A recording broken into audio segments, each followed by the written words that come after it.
case you want to give me now? Are you searching? If you want to out, you're out, Mr. Tinsley. You're done. You're done. Die, you the baby. Maggie. Anytime, Mr. Gaines. Shut up. When Judge Mary Kay Holthus resumed her duties on January 3, 2024, one of the cases in front of her was a felony battery case. By virtue of your plea of guilty, I hereby judge you guilty of attempt battery with substantial bodily harm. Deobra Redden, the 30-year-old man, had been charged with attempted battery with substantial bodily harm in Las Vegas, Nevada, and today was the day for sentencing. Redden's list of priors was long, but Judge Holthus still gave the defendant the opportunity to speak and convince the court of his change of character. Mr. Redden, is there anything you want to say on your own behalf before I pronounce sentence? So basically, I would like to tell the courts, everyone here, like, based on my criminal history, like, I feel that, like, I shouldn't be, like, sent to prison for a second time. Redden starts his impact statement very calmly, seeming very remorseful, as he appeals to the judge not to send him to prison a second time. Judge Holthus is very skeptical of this defendant's remorse as she reads out what is in his case file. Have you looked at your criminal history? Have you looked at your criminal history? I actually just, I looked at it. I mean, you lived it, I I suppose. just looked at it, Yeah. And, you know, 3 felonies, a gross, 9 misdemeanors, multiple DVs. Got a lot going on, sir. yeah, I just figured, like, Battery on a protected person, robberies, attempt home invasion. Go ahead, I didn't mean to interrupt you, I was just... Redden then goes on a long explanation of how he is turning around his violent. I'm in a better place in my mind, my mental health. I have a support system. I just got hired as a teamster for, you know, the union, you know, making $2 an hour. And like the reason behind every single domestic violence, I've been dealing with mental health, and I didn't know that I was dealing with mental health. And they put me in mental health court, and I still didn't know that I had a mental health problem. Until it was August 2022 when I realized I have a problem with this, and like having a dictionary and like understanding myself, getting to know myself a little better, and applying it to my personality, and having an epiphany at that moment in those instances, and just like trying to learn from. He then tells the judge that he understands if she feels like he needs to go to prison. However, he hopes for leniency, describing himself as a person who never stops trying to do the right thing no matter how hard it is. After listening to the defendant and his attorney, Judge Holthus made her thoughts known to the court. I appreciate that, but I think it's time that he gets a taste of something else because I just can't with that history. What happened next shocked everyone. When it became clear Judge Holthus was going to sentence Redden to prison time and the bailiff moved to handcuff and take him into custody, Redden did the craziest thing ever seen in a courtroom. He proceeded to hit and kick Judge Holthus while she was on the ground.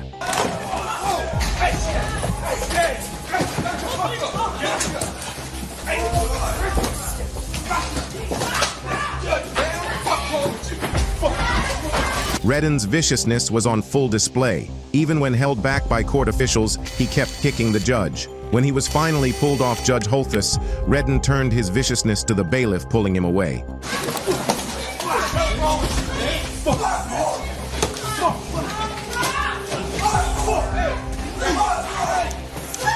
However, he was soon subdued.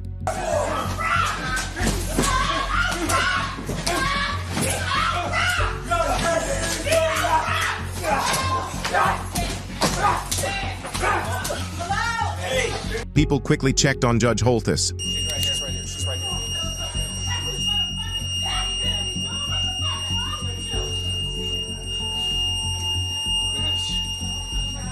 Unfortunately, she had suffered some minor injuries. Her attacker was still bellowing in the background as he continued to struggle with the officers.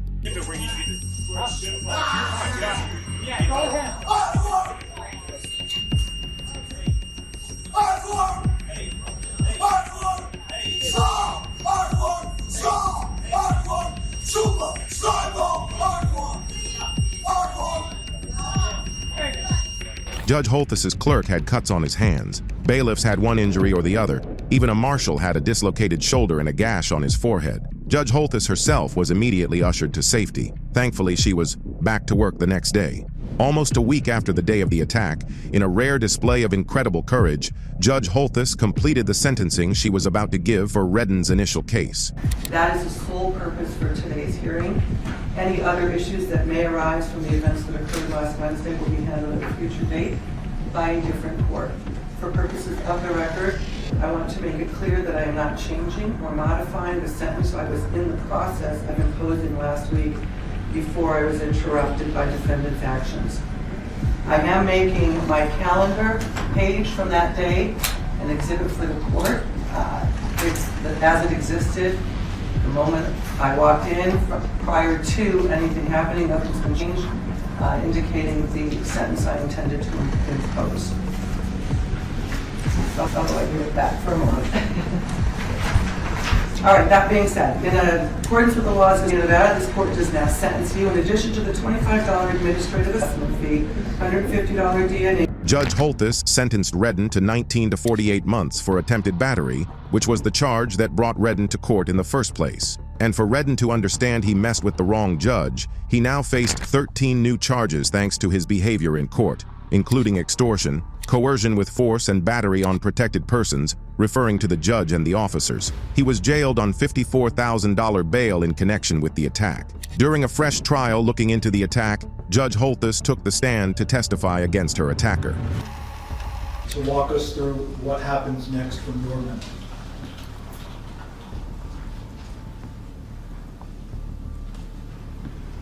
I remember him coming at me, and really didn't think that he would ever make contact. And then I just remember it was like a crash sound.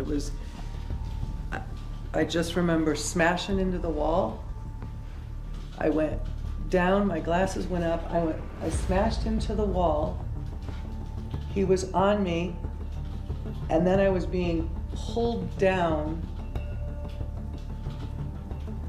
I was being hit, and I don't know where and by what. I had closed my eyes. I was trying to protect my face and my head. He had me by the hair, and I was still getting hit in the head. In the meantime, I saw my law clerk who was sitting next to me, who had dove almost in front of me as Mr. Redden came at me. And he was on top trying to pry the defendant off me. By this point, I had pulled down, I was kind of laying down like in the back of the bench. I had gone my head from this side to this side. And I just remember saying, help, help, somebody get him off. I mean, in my head, I was completely defenseless. He was so determined and so violent and so... It was scary. I didn't think I was gonna get out of there. I'll give you a moment, I want to play a little more video. Back up a little bit. The new judge found Redden guilty of the 6 charges he pleaded guilty to and sentenced him to 26 to 65 years in prison. This was on top of the 19 to 48 months he was already serving. Redden definitely messed with the wrong judge and turned a 1-year sentence into a potential 6 decades one. Unfortunately, this next defendant took a leaf out of Redden's book and also got punished severely. This is the court of Judge Chris Green, and the defendant before him today is Milton Watts. Watts has turned himself in after a warrant was issued for his arrest for failing to appear in court to defend the initial charge of domestic violence that had been brought against him in Berea, Ohio. It seemed this hearing would go without complication, especially since Watts had just turned himself in. But as he approached Judge Green, it was obvious Watts wasn't too thrilled to be there, and he took a defensive stance as he stood before the judge with his hands in his pockets. This defiance continued when Judge Green addressed the fact that he had missed a court date without any excuse. You were supposed to be here last month. You did not appear. Why weren't you here? My mom didn't show up. Somebody died in the family. There was no reason for me to be here.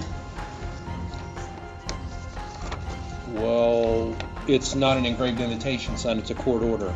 Judge Green's response to that reply was to calmly ask the defendant about the absence of his lawyer and the bond situation. Your attorney withdrew, so you'll have to hire an attorney?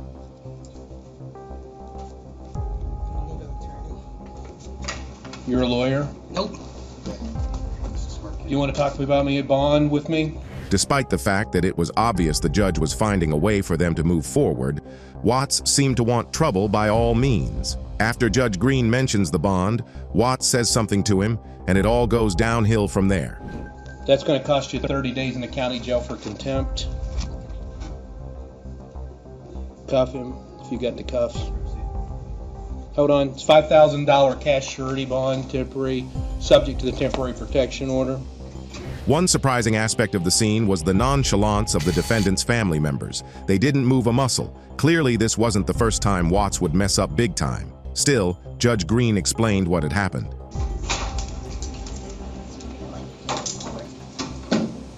He just swore at the judge. The judge had held him in contempt of court, and he gave him a 30-day sentence and set his bond at $5,000. But it was about to get worse. As the bailiff put Watts in cuffs, Judge Green tried to give him some advice. Let's just say it wasn't well received. Can I give you a piece of advice? What?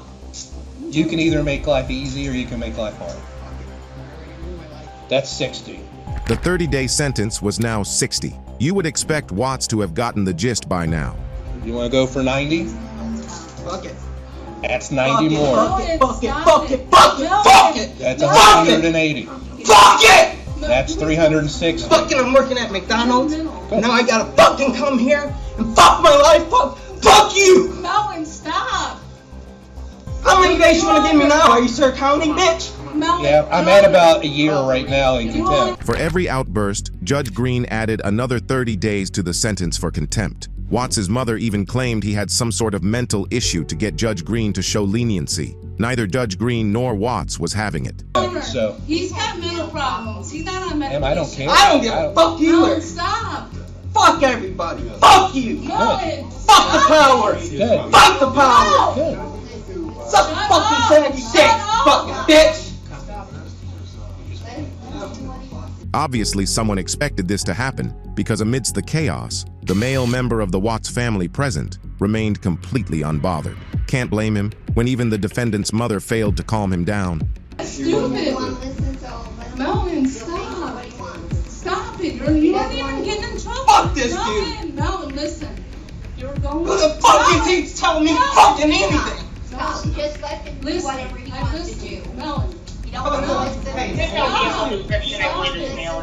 I like your suit. Thanks, man. Melvin. I love it. Melvin. Funny. Just let him do what you're not going to do anything. You're just causing more. That's ignorant. That's the way he is. With more hands on deck, Watts is led to jail. Still seething with rage, the camera caught him screaming at an unidentified lady as he was dragged away. In the end, Watts was jailed for 360 days and was given a $5,000 bond. The most amusing aspect of the entire situation is that the actual case that brought the defendant to court hadn't even been heard. Watts may have completely lost it, only to find out that Judge Green wasn't the type to mess with. But what happens when a defendant behaves so badly in court that he shocks the judge into laughter? In Wichita, Kansas, Michael Gaines is in court after he was reportedly spat in the face of 2 police officers while he was incarcerated in Sedgwick County Jail. Gaines was convicted the previous month for battery of a law enforcement officer, so it was hard for the court not to believe he had been aggressive with the police officers. According to the report before Judge Pilshaw, it read, "During an altercation in the jail clinic, he spit on 2 detention deputies. The officers were extremely concerned because Mr. Gaines is HIV positive, and that was the other detail that made the whole situation worse. Gaines was aware that he was HIV positive when he made the conscious decision to spit on the officers. Initially, it seemed like the defendant was admitting his role in the incident. All the evidence shows that you deliberately. Yeah, okay. Yeah.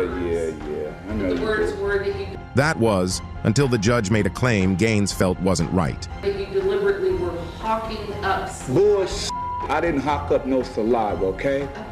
That's bullshit, and you're gonna believe those lies. That's what I'm talking about. I didn't hawk up no saliva. You gonna believe a lie, because they wearing uniform. Judge Pilshaw even tried to appease the defendant, saying he seemed like a nice guy who didn't need to resort to violence. Unfortunately, Gaines wasn't interested in all that. He continued talking about something else, ignoring Judge Pilshaw. This was when she tried to call his attention back to herself, and Gaines started shooting obscenities. Rogue deputy. Look at me. Just I'm like part of Eagle. this. You ain't gotta scream at me. You gonna raise your voice at me? Oh my God. You raise your voice to me, I raise my voice to you. You just in a road. Judge Pilshaw was so shocked that she started laughing. The prosecution jumped in at this point and became the focus of Gaines's attention. You punk. Very well received. Maggot mother. And I don't think I have to take insults from I know. You. Use a. Use a. He's a tough guy now. Use a. But I think Use a. You'll be a after I get sentenced, I punk. think Mr. Gaines has forfeited to me. And he's put his. I'm ready to go. I was ready to go. You punk. I'm talking. Seeing that the prosecution and Gaines were very agitated, Judge Pilshaw asked the police officers to take the defendant away. Take out of the courtroom. He's a maggot. This didn't stop Gaines from continuing his onslaught. Maggot. Yeah, you're a tough guy. He's a maggot, punk. You should have died when you was a baby. Mother maggot. Anytime, Mr. Gaines. Shut up, punk. He's a maggot. Should have died when you was a baby. Stillborn. Gaines kept telling the attorney that he should have died as a baby. Well, Judge Pilshaw wasn't going to allow anyone to come into her courtroom and disrupt it however they liked. So for sentencing, Gaines could only watch from behind a camera. In passing judgment, Judge Pilshaw, well aware that the risk of spreading HIV through saliva was almost zero, pointed out that one deputy had an open cut that was exposed and the other deputy got it in the eye. On doctors' advice, the deputies underwent preventive treatment and testing. It's somewhat akin to a robber holding an empty gun on a gas station cashier. The risk is minor, but the victim's fear is very real. Judge Pilshaw gave the defendant a 13-year sentence for the assault and his foul behavior in court. His sentence was based on the severity level of the crime and his criminal history. Gaines definitely made things a whole lot worse for himself by his lack of remorse and aggression toward the judge. But what happens when another judge is faced with an even more aggressive defendant? Manson Bryant is facing charges of aggravated burglary, aggravated robbery, weapons charges, abduction, and kidnapping in Cleveland, Ohio. He and two female accomplices crawled into the window of a trailer home, held the resident at gunpoint, and robbed him. After they were caught by authorities, it was soon discovered that Bryant had a long list of priors, including kidnapping, robbery, and so on. In court, the prosecution asked for at least a 20-year sentence, citing the long list of priors on Bryant's criminal history. That all prison sentences should be consecutive, and that we feel at least 20 years would be appropriate at a minimum. We would ask for the forfeiture of the pistol and the ammunition. We would ask for restitution to Mr. Gonzalez in the amount of $1,298. And as this court is aware, PRC would be mandatory at 5 years. And that would be the state's recommendation. Then his defense also presented its arguments. Retribution is not the only goal of the legal system.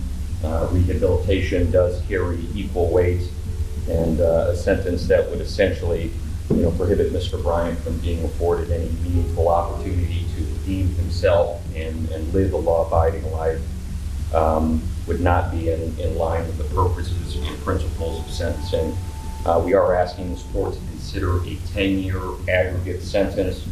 Part of the reasons highlighted by the defense counsel was that Bryant was not the principal offender in this case. Bryant himself stated that he had a drug addiction and that he was sorry he had hurt people. He then concluded saying he respects Judge Lucci and would respect his decision too.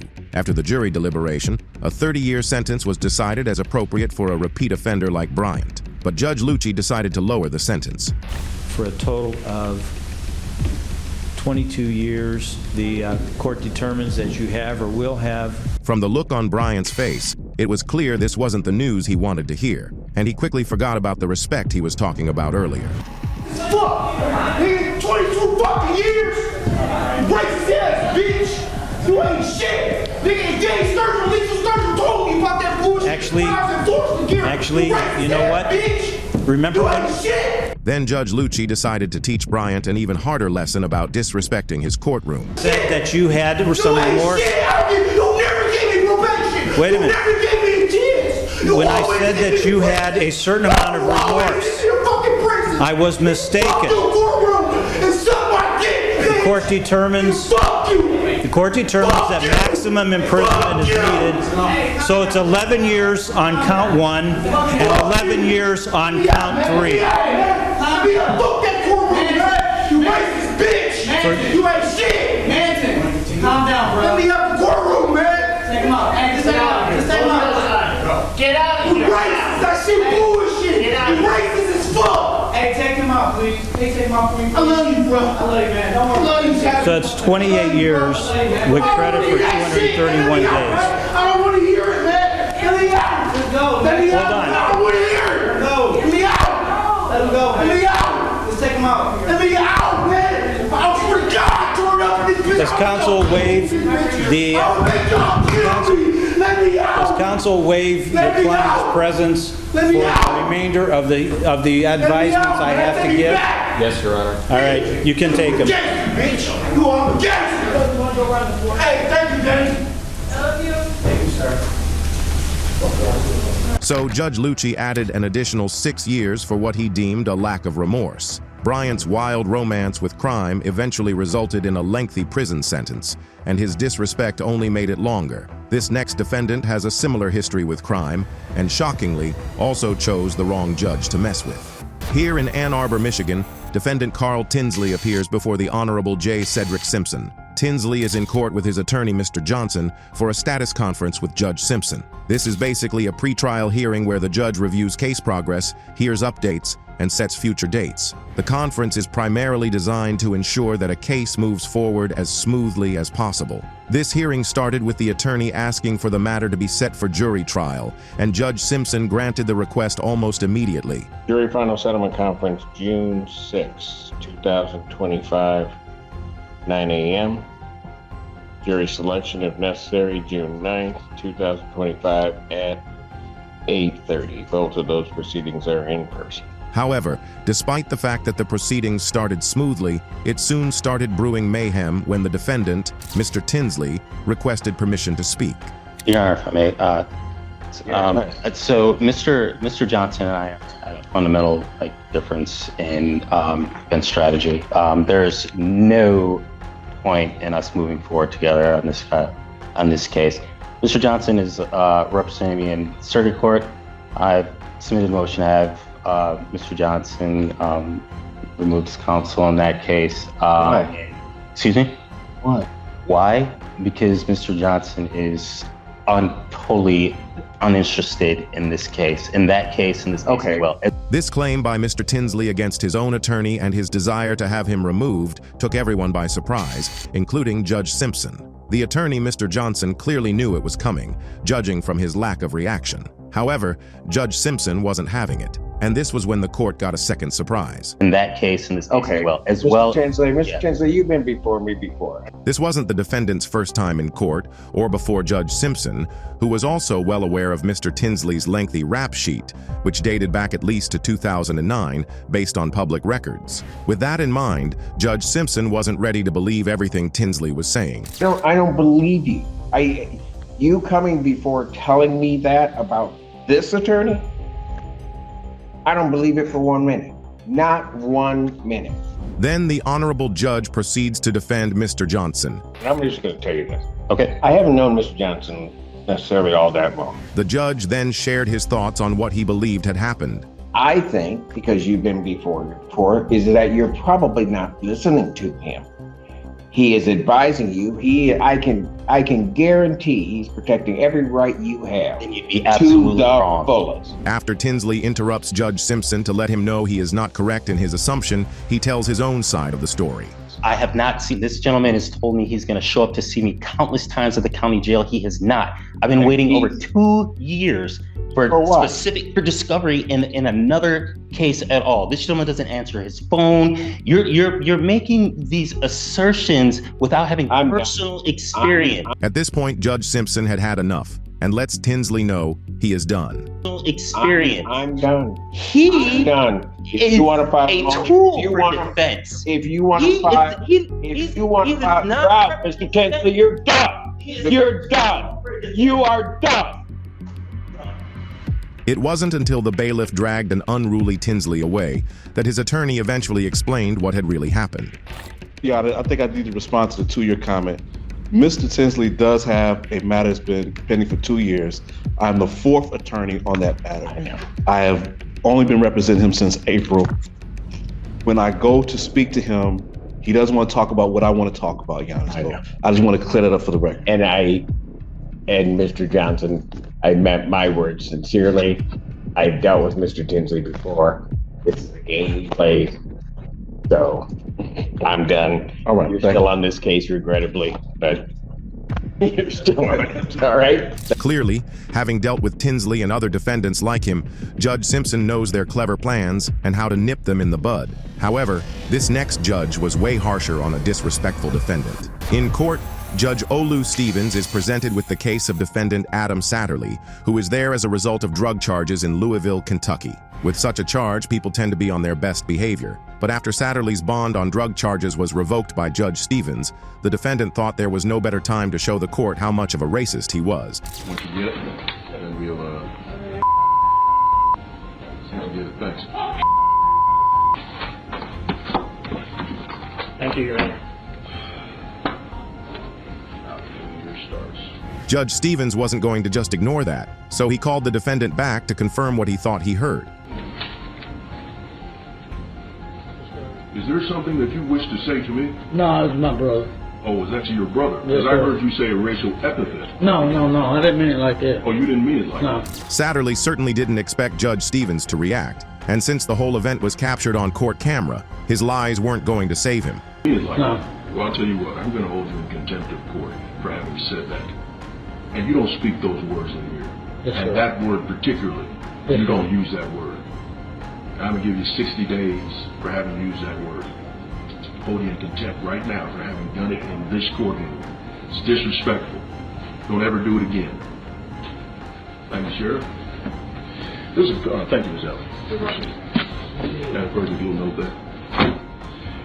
The defendant had gone from a simple revoking of bond to earning himself an additional 60 days in jail for being in contempt of court. Many people praised Judge Stevens for challenging Satterly as he freely expressed his freedom of speech in the way he did. And yes, people understood that the defendant had the right to say whatever he wanted. But what they loved was that Judge Stevens made sure the defendant learned that he also had the right to live with the consequences of his speech. Surprisingly, Satterly eventually saw the error of his ways and returned to court the next day. Yesterday, at which point in time, Mr. Satterly was held in contempt of court for the manner in which he addressed the court. And I will say to you, Mr. Satterly, that your remarks were disrespectful, once again, of this court, disrespectful of the decorum of this court, and you were held in contempt. If you offer an apology, I will credit your time served and put you on your previous bond 5,010%. Yes, sir. I apologize. It wasn't intended for you. After the judge refreshed the court's memories, Satterly apologized or said something that could pass for an apology. I apologize. It wasn't intended for you.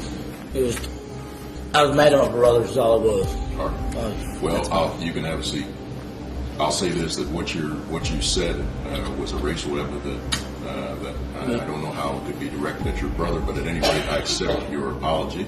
Judge Stevens, who is no stranger to controversial statements and cases involving race, was clearly willing to move past the issue. I'm going to credit your time served at this point, and you will be returned to your previous bond, 5,010%. That was the issue, at least. It was 5,010%. That's correct, Your Honor. Your brother was granted some relief and given his bond back, so that's where your bond is, 5,010%. You posted, you'll get some relief. No new offenses, no new charges. If you don't, then we're going to see you back here on the 25th, I think, of this month, right? So, Satterly's sentence was converted to time served, and his original bond, which was set at $5,000. This defendant was lucky enough to have messed up before a judge who held no grudges. But what happens when a young teenager thinks the courtroom is like a sleepover with friends?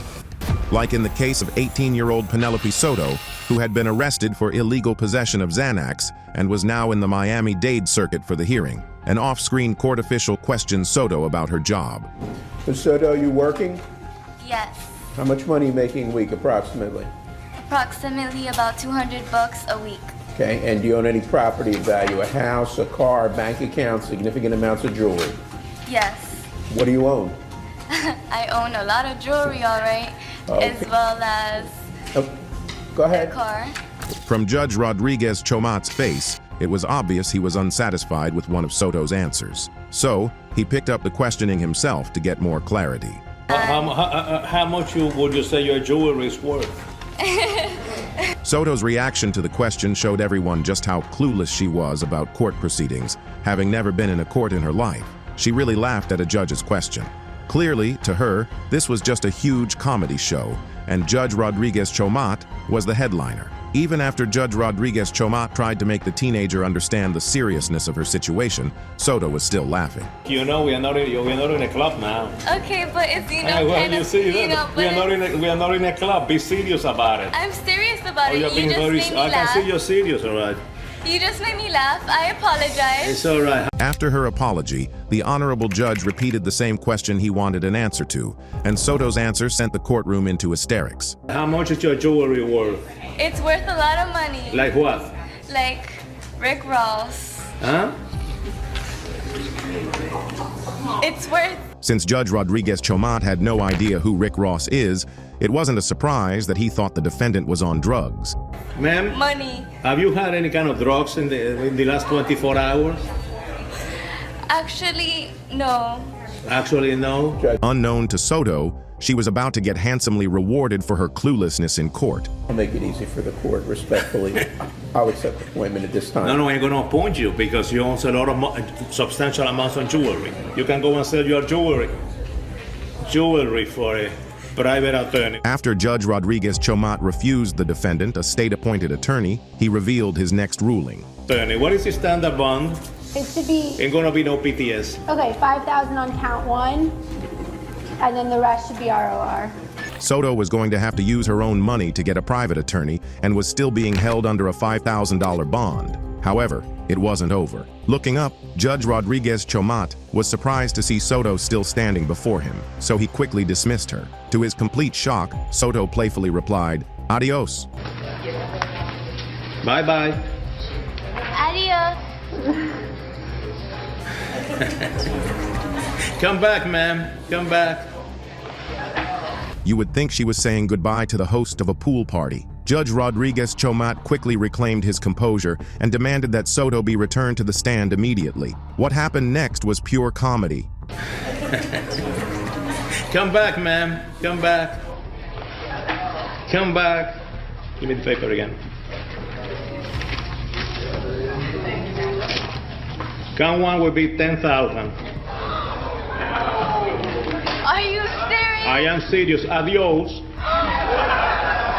Soto's face as the reality of an improved $10,000 bond hit her. However, she was the only one who didn't find it funny, as everyone in the court could not help but laugh. Embarrassed, Soto turned away and did the unthinkable.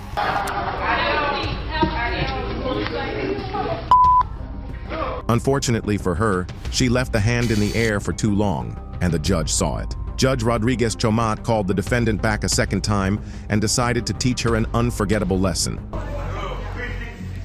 I believe I heard you saying to... Yes, I did. I'm not going to the... I believe you... Did you say... Actually, I Did you say that? Yes, sir, I did. Oh, you did say that? I find you in direct criminal contempt. 30 days in the county jail. 30 days in the county jail, $10,000 bond, and having to pay for a private lawyer, Judge Rodriguez Chomat did not come to play. But this wasn't the end there. After spending 5 days in jail as part of her sentence, Soto had come to her senses. She returned to court with her lawyer and her family to apologize for her rude behavior at the previous appearance. Disrespectful. Understand that? Yes. Now tell me what would you like to tell the court as why? Explaining your behavior. Tell me how you feel. Well, my behavior was very irrational. My behavior was very irrational, and I apologize not only to the court and you, but to my family.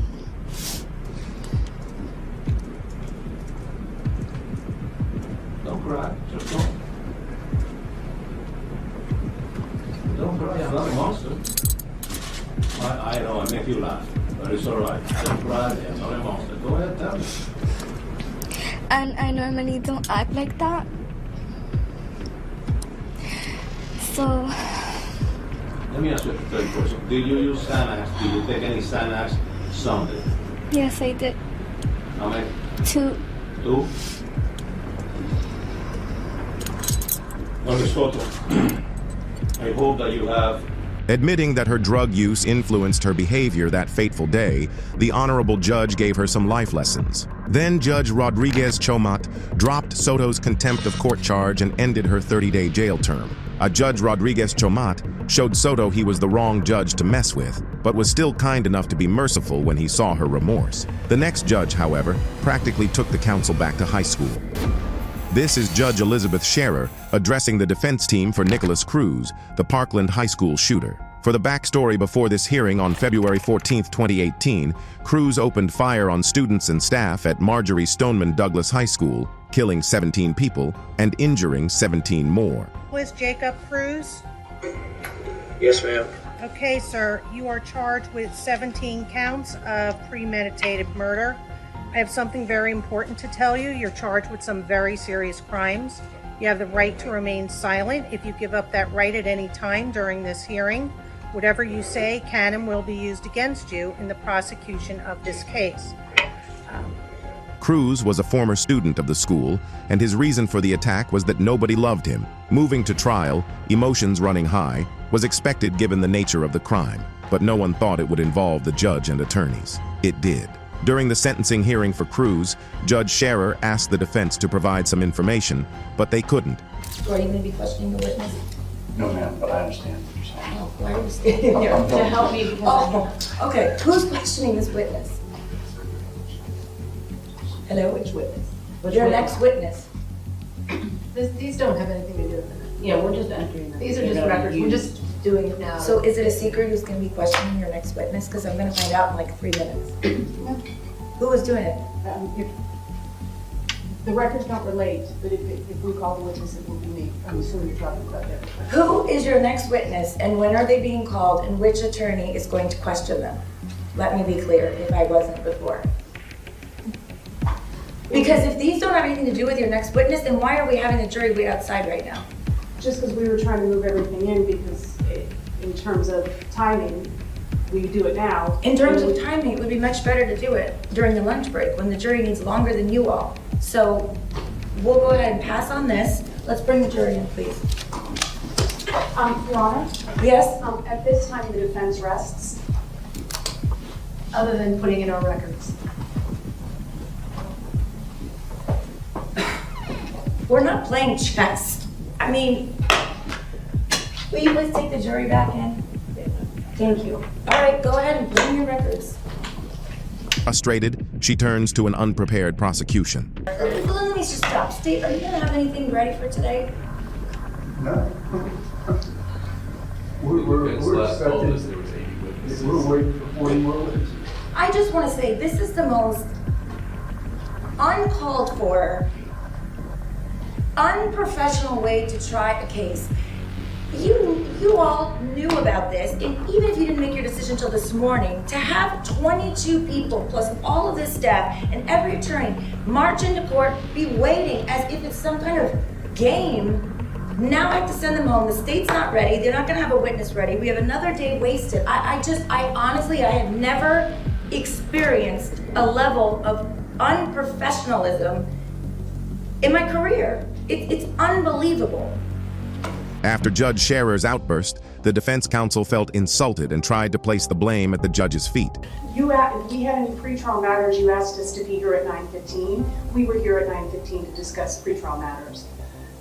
I have been practicing in this county for 22 years. You know what, I don't want to hear it. I don't want to hear it. Well, Judge, you're insulting me on the record in front of my client, and I believe that I should be able to. However, Judge Scherer wasn't going to allow this attorney to play victim. You can do that later. You can make your record later, but you've been insulting me the entire trial. So, blatantly, taking your headphones off, arguing with me, storming out, coming late intentionally if you don't like my rulings. So, quite frankly, this has been long overdue. So please be seated. You can receive the evidence. I will receive the evidence. And then you can put whatever you want on the record at the end. Go ahead. Surprisingly, this wouldn't be the only time the defense would try to mess with the judge. At a later hearing of this same case, Judge Scherer was faced with a much worse defense team. The entire issue began with a state representative requesting that the judge address the court regarding the use of certain rhetoric. No one jumped up to try to tap down that rhetoric. That is the rhetoric that I am talking about. That is what I'm trying to be very clear on. Jeff Marcus, the state, they can hide behind their arguments, but we all are witnessing what is occurring in this courtroom. Which is myself. I'm a judge, And I understand that I'm in Thank you, charge Judge. of the decorum, and I feel that 99% or a great percentage of what has been said has been appropriate. Everybody has maintained decorum, but for a few comments, it's best to just move on as opposed to highlight them.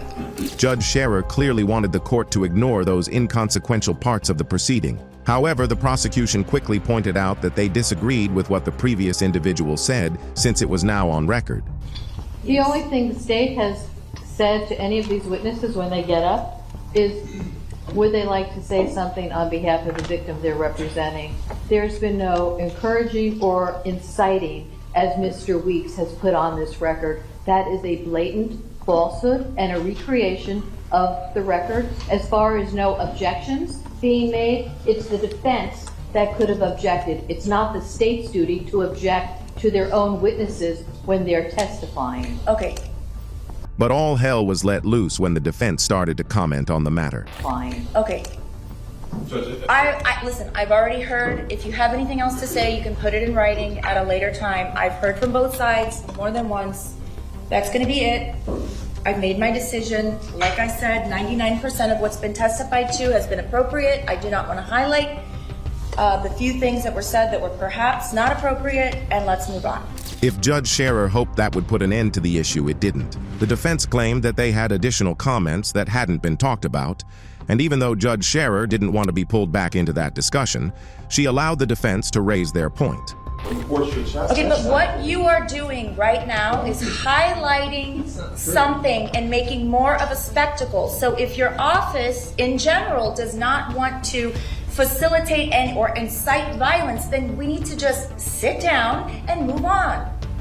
Obviously, Judge Scherer was getting increasingly frustrated with the defense nitpicking an issue that she told them to ignore. And that frustration soon boiled over when this assistant defense attorney decided to bring the judge's children into the discussion, just to play the victim. Stopping it from happening again. When these people are upset about specific things that have gone on from that table, like shooting the middle finger up at this court and laughing and joking, Miss McNeil, be quiet. When these people have sat in this courtroom and watched this behavior from that table, and they want to say that they're not happy about it, what is the problem? Judge, I have no problem because I have thick skin. But once you bring in my children, I think that's highly improper. I didn't even know you have children. I don't know what you're talking about. Your children? What about your children? For them to comment on my children is highly improper, and for this court to allow that kind of testimony is also. I don't remember any comments about any children. And if there was, it obviously didn't, it came and went without me noticing it. Judge, I can assure you that if they were talking about your children, you would definitely notice it. You need to sit down right now. You're out of line. In fact, you're excused. You need to go sit in the back with your chief public defender. In fact, a pissed-off Judge Scherer had to call on the chief public defender to call his assistant to order after he kept talking after he was dismissed. He's the public defender. Mr. Weeks, please ask the lawyer from your office to go sit down and not say anything else. To try to threaten my children and bring up my children is inappropriate. Go to the back of the room now. That just violated about every rule of professional responsibility that I have never. And after warning the chief public defender not to bother coming up if he can't defuse the situation, she dismissed him too, for ignoring her warnings. If you're gonna get up here and you're going to... Judge, I asked you to go sidebar on this matter. You, sidebar or not, you don't have one of your assistant public defenders say something about my children? Judge, that same venom that the court is expressing is the same venom that defense counsel had to sit through this entire morning when She their brought children up her were children being multiple referenced. times during the trial. Nobody knows if I'm barren or not. They don't know Judge, about my children. Judge. Sit down. Sit down. Judge, Sit down, Mr. Weeks. please do not summarily dismiss me. I'm summarily dismissing I'm asking you. the Go court. sit down. I'm asking the court. I asked the court to go sidebar. Go sit down. You don't threaten the Judge, court's children. everyone Your in this assistant just courtroom- did that. Go sit down. No one in this courtroom had to endure what we had to Go endure. sit down. Miss McNeil has made her children a spectacle more than once during this trial. That was her choice. You have absolutely no right to have one of your assistants come up here and suggest something about my children. Now, please go sit down. Judge. You're Judge, inappropriate and out of line. Go sit down. Judge, may I have a brief recess? No. Go sit down. May I have a brief recess so I can speak to my attorneys? We're moving on with the sentencing, Mr. Weeks. So can I have a brief recess? No. Thank you. It's 1:36. Thank you. Judge Scherer showed not one but two attorneys that she wasn't to be pushed around. Surprisingly, this wasn't the only time an attorney would get on the wrong side of a judge. Judge Bruce Schroeder presided over the Kyle Rittenhouse case that caught national attention because of its dynamic nature. A little background info: Rittenhouse was 17 years old when he gained national attention for shooting 3 men in Kenosha, Wisconsin. During the protests following the police shooting of Jacob Blake, Rittenhouse had traveled to Kenosha during the unrest and joined a group of armed people who said they were there to protect businesses. It was amid a series of confrontations that the 17-year-old fatally shot 2 men who had tried to grab his gun and injured a third who had pointed a handgun at him. Rittenhouse was arrested and charged by Kenosha County prosecutors with 2 counts of homicide, 1 count of attempted homicide, and 2 counts of reckless endangerment. In court, Rittenhouse's defense claimed he acted in self-defense. The prosecution argued that Rittenhouse planned to shoot those victims, and here was where the fireworks went off. Rittenhouse's defense accused Thomas Binger, the lead prosecutor, of trying to force a mistrial. Either forgetting the court's rulings or attempting to provoke a mistrial in this matter. He knows he can't go into this, and he's asking the questions. I asked the court to strongly admonish him, and the next time it happens, I'll be asking for a mistrial with prejudice. He's an experienced attorney, and he knows better. Judge Schroeder, at the time of the trial, was the longest-serving circuit judge in Wisconsin. He was also known to be very strict, but he allowed the prosecution to present its defense of the claim. Binger? First of all, Your Honor, this was the subject of a motion. I'm well aware of that, and the court left the door open. Laying the blame at the feet of the court didn't sit well with the judge. For me, not for you. My understanding of You should have come and asked for reconsideration. You did on the one motion, and in fact, I granted your motion for reconsideration. That was not our motion. Excuse me. I did. I granted. We did not move that to was reconsider. their motion. We have not filed forgive any me. motions to reconsider in this case. That was their motion for reconsideration, which I denied. But I said I denied it, or I indicated a bias towards denial is what I did. Held it open with a bias towards denial. Why would you think that that made it okay for you, without any advance notice, to bring this matter before the jury?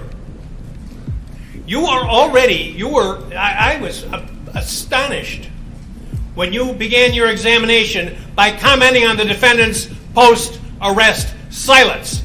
That's basic law. It's been basic law in this country for 40 years, 50 years. I have no idea why you would do something like that. And it gives, I'll leave it at that. So I don't know what you're up to. May I respond? Yes. Binger wasn't backing down, and Judge Schroeder wasn't pleased. To try and protect property. No, he wasn't. Your Honor, with all due respect... I'm not going to rehash the motion. That's absolutely untrue. No. Your argument's of record.